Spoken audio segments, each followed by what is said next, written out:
ஒரு அதிகாரத்தில் இருக்கக்கூடிய குடும்பம், ஒரு அதிகாரத்தில் இருக்கக்கூடிய நபர் எந்த அளவில் பாலியல் தொல்லைகளை பெண்களுக்கு கொடுக்கிறார், இது போன்ற குடும்பத்தை சார்ந்த நபராக இருந்தால் கூட அந்த நபருக்கு சரியான தண்டனை கிடைக்க வேண்டும் என்கிற அந்த விஷயத்தை மிக தெளிவாக நீதிமன்றங்கள் எடுத்து, அந்த அதிகாரத்தில் இருக்கக்கூடிய நபர்கள் அந்த குடும்பத்திலிருந்து ஒரு மிருகம் வெளிவருகிறது. இந்த நபர் செய்த கொடூரத்தை நீங்க பார்த்தீர்கள், உங்களுக்கு புரிய வரும்.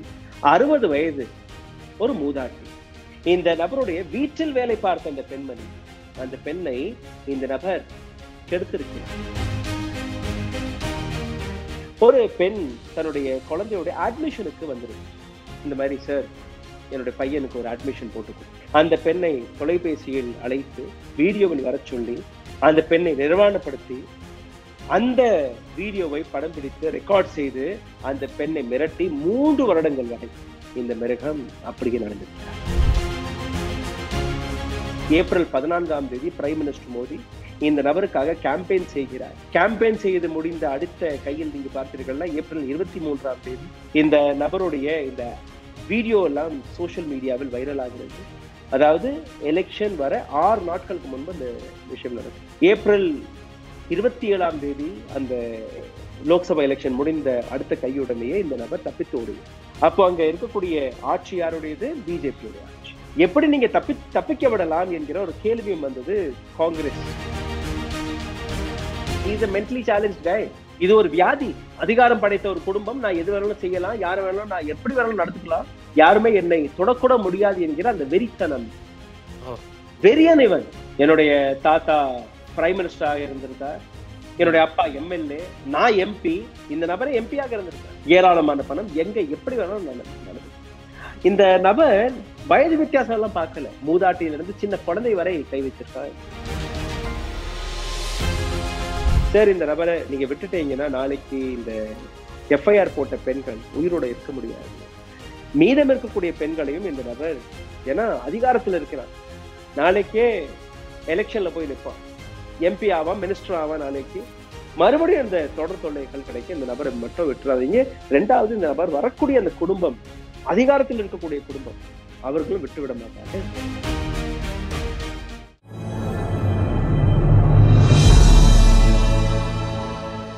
தமிழ் நியூஸ் பார்வையாளர்களுக்கு அன்பு வணக்கம். இன்றைய சிறப்பு நேர்காணலில் நம்மோடு இணைந்திருக்கும் சிறப்பு விருந்தினர் மூத்த பத்திரிகையாளர், தி ரூஸ்டர் நியூஸ் யூடியூப் சேனலுடைய ஆசிரியர், மரியாதைக்குரிய திரு ராகுல் சார் தான் இருக்காங்க. சார் வணக்கம்.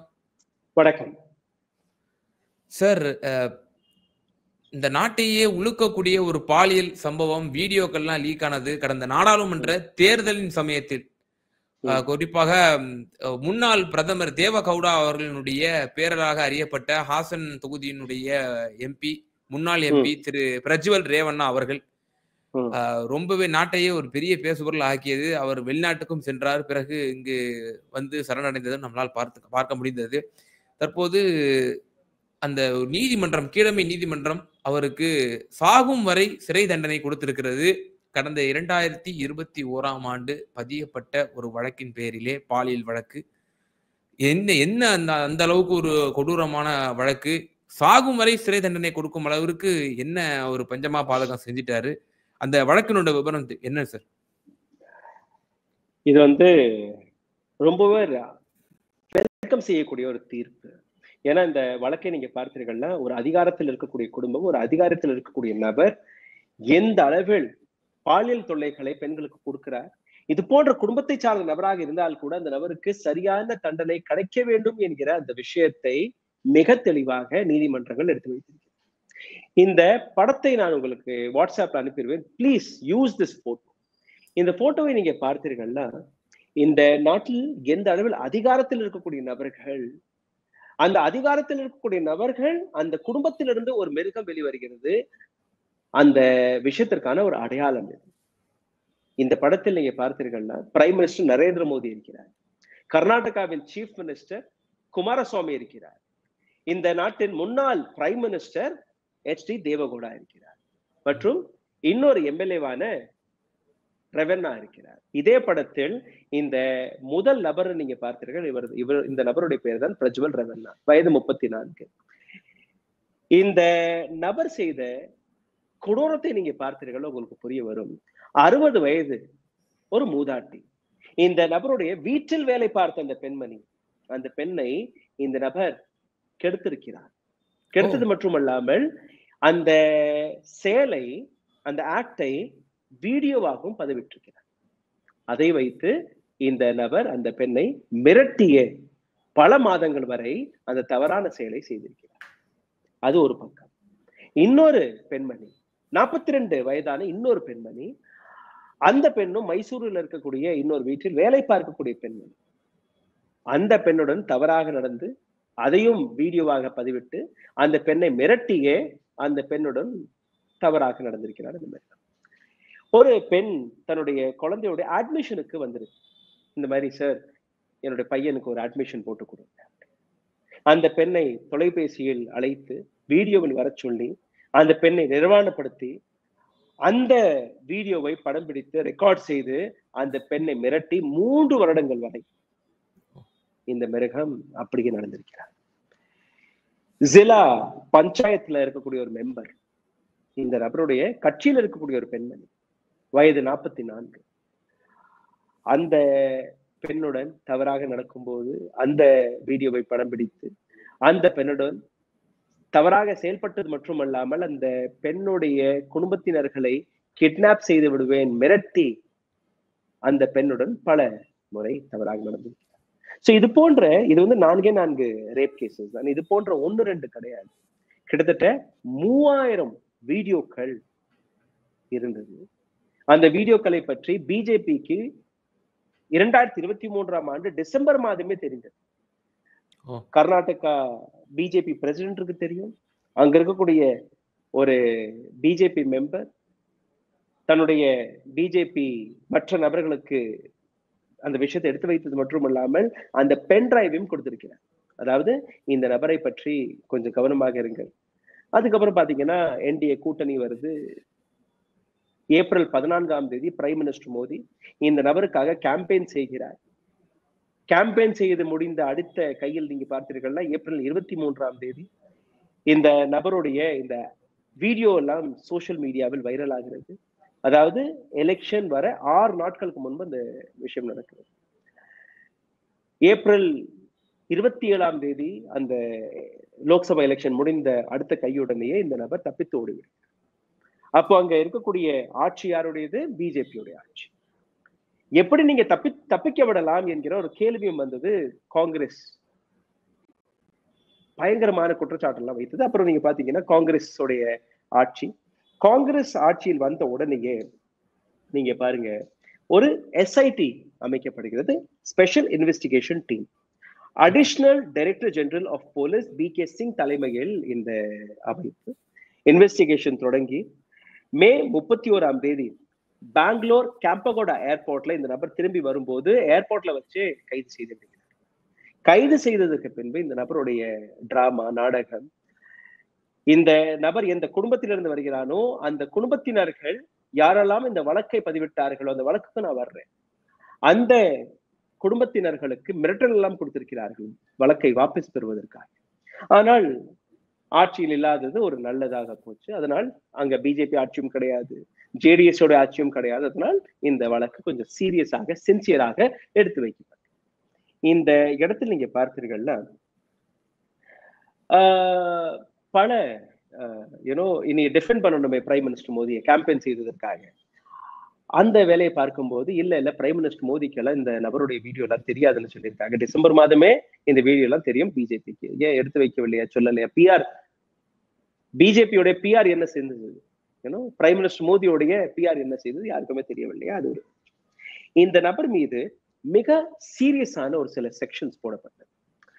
செக்ஷன் 376 IPC முறைப்படி நீங்க பார்த்தீர்கள்னா rape by a person who is in the position of control, ஒரு மிகப்பெரிய பதவியில் இருக்கக்கூடிய நபர் ரேப் செய்யும் போது அந்த நபருக்கு 10 ஆண்டுகள் சிறை தண்டனை ஒரு இருக்கு.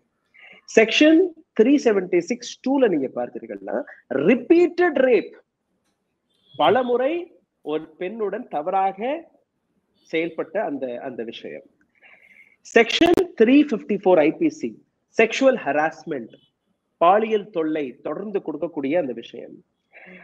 செக்ஷன் 354A IPC பாத்தீங்கன்னா sexual harassment involving unwelcome sexual advances. விருப்பத்திற்கு எதிராக ஒரு பெண்ணை செக்ஷுவலாக பயன்படுத்துவது, அந்த பெண்ணை பாலியல் அந்த விஷயத்தில் தள்ளுவது. செக்ஷன் 354ல நீங்க பார்த்தீர்கள்னா assault or use of criminal force intent to disrobe or take advantage. ஒரு பெண்ணை அசால்ட் செய்வது, கிரிமினலாக அந்த பெண்ணை இன்டென்ஷனலாக அந்த வேலையை பார்ப்பது, இது எல்லாமே. ஐபிசி 354ல நீங்க பார்த்தீர்கள்னா involving recording a private act without the consent. ஒரு பெண்ணுடைய விருப்பமே இல்லாமல் அந்த ஆக்டை ரெக்கார்ட் செய்வது, இதுவும் ஒரு வழக்காக போடப்படும். ஐபிசி 506 கிரிமினல் இன்டிமிடேஷன், கிரிமினலாக சிந்தித்து வேணும்னே அந்த வேலையை பார்ப்பது. ஐபிசி 201 டிஸ்ட்ரக்ஷன் ஆஃப் எவிடன்ஸ், எவிடன்சஸ்களை ஆதாரங்களை அழிப்பது, மாற்றுவது. இவர்களுடைய குடும்பத்தினர்கள் மிரட்டினார்கள் இல்லையா, அது எல்லாமே. 66E ஐடி ஆக்ட் படி நீங்க பார்த்தீர்கள்னா violation of privacy by recording and sharing the obscene video. ஒரு பெண்ணுடைய பிரைவசியை பிரீச் செய்யக்கூடிய வேலையை இந்த நபர் பார்த்திருக்கிறார். பிரீச் செய்தது மட்டுமல்லாமல் அந்த வீடியோவை ரெக்கார்ட் செய்தது மட்டுமல்லாமல் அதை பல நபர்களுக்கு பகிரக்கூடிய வேலையும் இந்த மிருகம் பார்த்திருக்கிறார். ஓ ரைட். சோ இப்ப எப்படி இதை சாதாரணமான கேஸை நீங்க பார்க்க முடியும்? நான் தொடக்கத்திலேயே கூறியபடி இந்த நாலு இவர் வந்து ஒரு ஹேபிச்சுவல் அஃபெண்டரா இருந்திருக்கிறாரு. ரிப்பீட்டடா sir 3000 videos. Yeah yeah 3000 videos. Is this இப்போ இது வந்து ஒரு பார்க்கக்கூடிய பெண்களை எல்லாம் யாரெல்லாம் உதவிக்காக நாடி வருகிறார்களோ, எப்படி பழகக்கூடிய பெண்கள் எல்லாம் வந்து இப்படி ஒரு வல்லுறவுக்கு உள்ளாக்கப்பட்டிருக்கிறார். நிச்சயமாக இதற்கு பின்னணியிலே ஏதேனும் வந்து ஒரு இன்ஃப்ளூயன்ஸ் ஏதாவது இருக்குமா அப்படிங்கிற ஒரு கேள்வி இருக்கு. எதுவுமே இல்லையே. he is a mentally challenged guy. இது ஒரு வியாதி. ஓ இது ஒரு வியாதி. he needed help. குடும்பத்தினர்கள் யாருமே இந்த நபரை பார்க்கல. சின்னத்துல இருந்து அதிகாரம் படைத்த ஒரு குடும்பம், நான் எது வேணாலும் செய்யலாம், யாரை வேணாலும் நான் எப்படி வேணாலும் நடத்துக்கலாம், யாருமே என்னை தொடக்கூட முடியாது என்கிற அந்த வெறித்தனம். வெறியன் இவன். என்னுடைய தாத்தா பிரைம் மினிஸ்டராக இருந்திருக்கார், என்னுடைய அப்பா எம்எல்ஏ, நான் எம்பி, இந்த நபரை எம்பியாக இருந்திருக்கிறார். என்னுடைய சித்தப்பா chief minister, ex chief minister of Karnataka. ஏராளமான பணம் எங்க எப்படி வேணாலும் நடந்தது. இந்த நபர் வயது வித்தியாசம் எல்லாம் பார்க்கல. மூதாட்டியில இருந்து சின்ன குழந்தை வரை கை வச்சிருக்காங்க. 4 கேசஸ்களை விரிவாக நான் உங்களுக்கு எடுத்து காட்டுறேன். 48 வயதான இந்த நபருடைய வீட்டில் வேலை பார்த்த ஒரு பெண்மணி. முதல் கேஸ், முதல் எஃப்ஐஆர் இந்த பெண்மணி தான் போட்டிருக்கு. வீட்டில் வேலை பார்க்கக்கூடிய பெண்மணியுடன் தவறாக நடந்து, இந்த நபரை பற்றி நீங்க பார்த்தீர்கள் அந்த எஸ்ஐடி ரிப்போர்ட் ஆகஸ்ட் 2024ஆம் ஆண்டு 23ஆம் தேதி 2144 பக்கங்கள் கொண்ட ஒரு ரிப்போர்ட் சார்ஜ் ஷீட் ஃபைல் செய்யப்பட்டது. இதே வருடம் செப்டம்பர் மாதம் 1632 பக்கங்கள் கொண்ட இன்னொரு சார்ஜ் ஷீட் ஃபைல் செய்யப்பட்டது.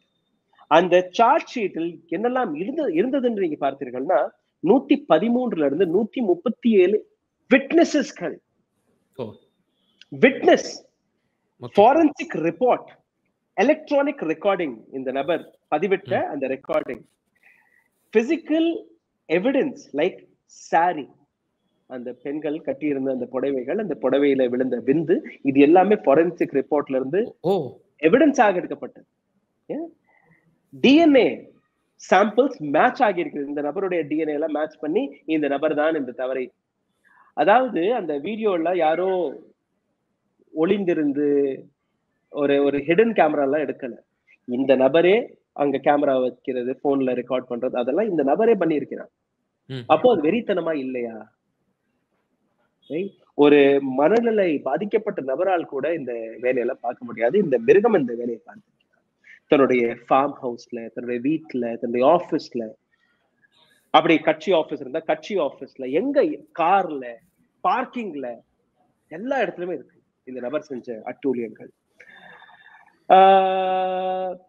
ஜிலா பஞ்சாயத் ஒரு பெண்மணி, அந்த பெண்ணுடன் 3 வருடங்கள் வரை தொடர்ந்து அந்த காரியத்தை செஞ்சிருக்கிறார். 60 வயது மூதாட்டி, இன்னொரு வீட்டில் வேலை பார்க்கக்கூடிய பெண்மணி, இதே நபருடைய இன்னொரு வீட்டுல அந்த பெண்ணுடனும் இந்த பெண்களை தவறாக நடப்பது மட்டும் இல்ல, அந்த பெண்களை தொடர்ந்து மிரட்டி மறுபடியும் அதாவது repeatedly he has been using them.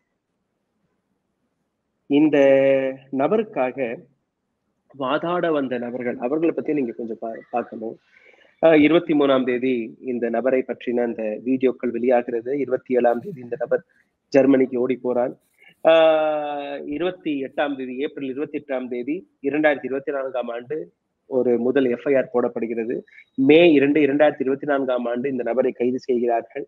31ஆம் தேதி கைது செய்கிறார்கள். அதுக்கப்புறம் இந்த நபர் சிறையில் இருக்கிறார். இப்போ இந்த வழக்கு வந்துச்சு. இந்த நபருக்காக வாதாட வந்த மகான் அட்வொகேட்ஸ்கள், அவர்களும் நீங்க பார்க்கணும். இந்த இடத்துல என்ன சொல்றாங்கன்னா, சார் எங்களுடைய இந்த நபர் பிரஜ்வல் ரெவன்னா சார், அவரெல்லாம் இப்படி எல்லாம் பண்ணியிருக்க மாட்டார் சார். 2021ல நடந்த ஒரு சம்பவம், 4 வருடங்கள் கழித்து எப்படி இவங்கெல்லாம் வந்து இந்த வழக்க போடுறாங்க எனக்கு தெரியல. அதுக்கு கோர்ட் கொடுத்த பதில், எவிடன்ஸ் இருக்கு, கையில ஆதாரங்கள் இருக்கு. 4 வருஷம் என்ன 40 வருஷம் கழிச்சு நீங்க வந்தீங்கன்னா கூட we will accept these evidences. Okay, சரியா?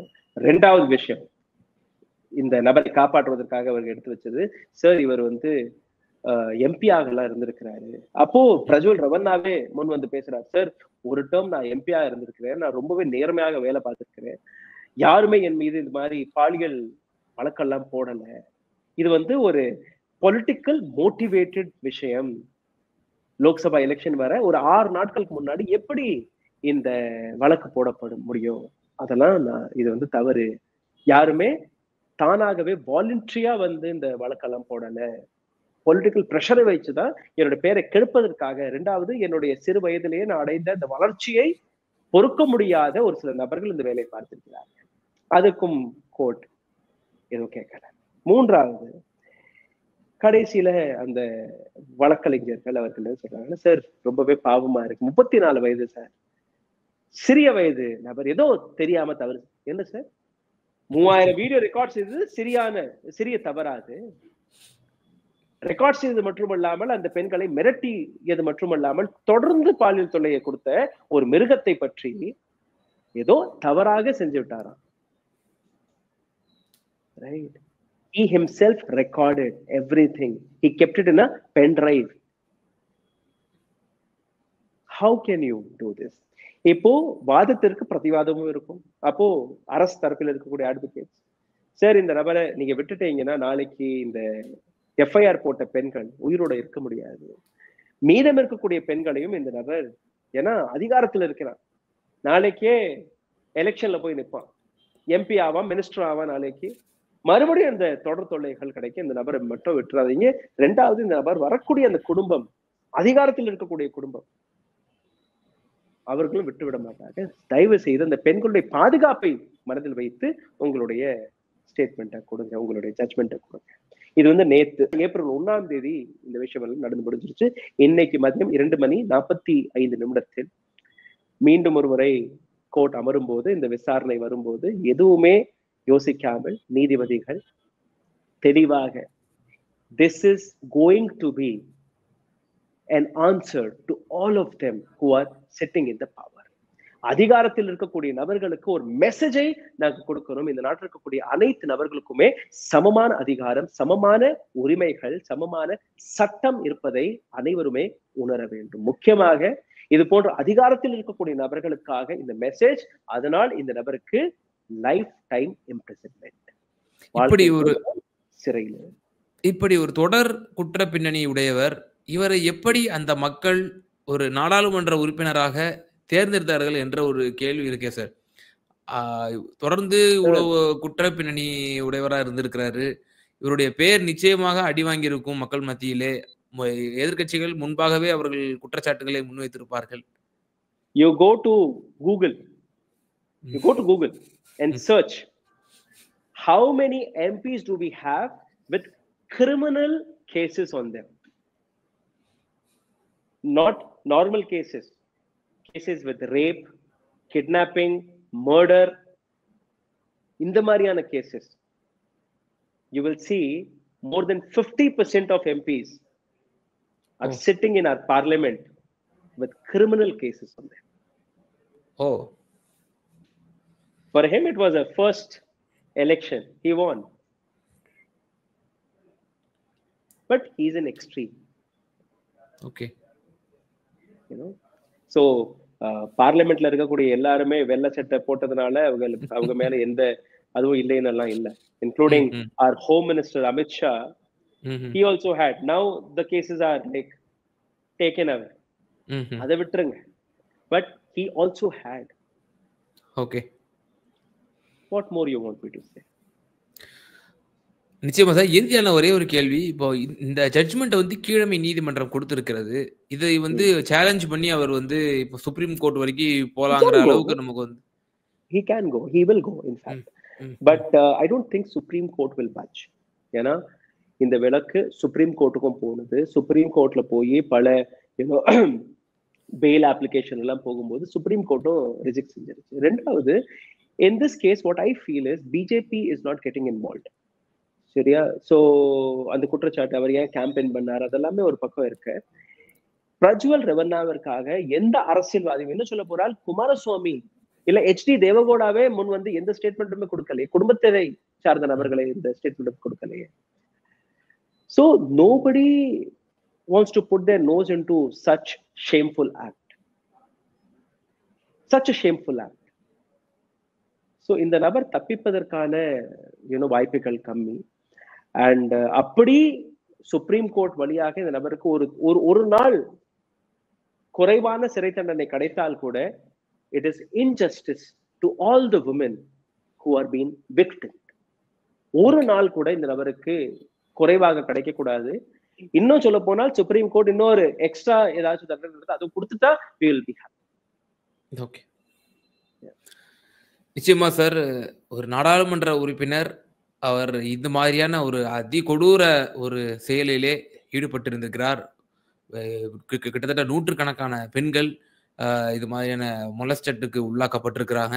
அது மட்டுமல்லாமல் வீடியோவையும் எடுத்து நாடாளுமன்ற தேர்தலின் போதே ஒரு மிகப்பெரிய ஒரு அதிர்வலையை இந்தியா முழுக்க ஏற்படுத்தியது. நீதிமன்றம் ஒரு சரியான தீர்ப்பை வழங்கியிருக்கிறது, நீதியை வழங்கியிருக்கிறது பாதிக்கப்பட்ட பெண்மணிகளுக்கு அப்படின்னு சொல்லி பதிவு செஞ்சிருந்தீங்க. உச்ச நீதிமன்றமும் அதை நாடினாலும் கூட உச்சநீதிமன்றம் இதைவிட ஒரு சிறந்த ஒரு மிகப்பெரிய ஒரு தண்டனையை அந்த ஒரு பிரஜ்வல் ரேவண்ணாவுக்கு வழங்க வேண்டும் என்ற ஒரு கோரிக்கையையும் நம்மளோட ஊடக வாயிலாக தெளிவுபடுத்திருக்கீங்க. ரொம்ப நன்றி. பல்வேறு கருத்துக்கள் எங்க நேயர்களுக்கு பகிர்ந்தமைக்கு. Thank you so much. Thank you. நமது தமிழ் நியூஸ் சேனலில் உங்களது பொருட்களை வெறும் 500 ரூபாயில் விளம்பரம் செய்ய வேண்டுமா? தொடர்புக்கு 7806942275 தொடர்பு கொள்ளுங்கள்.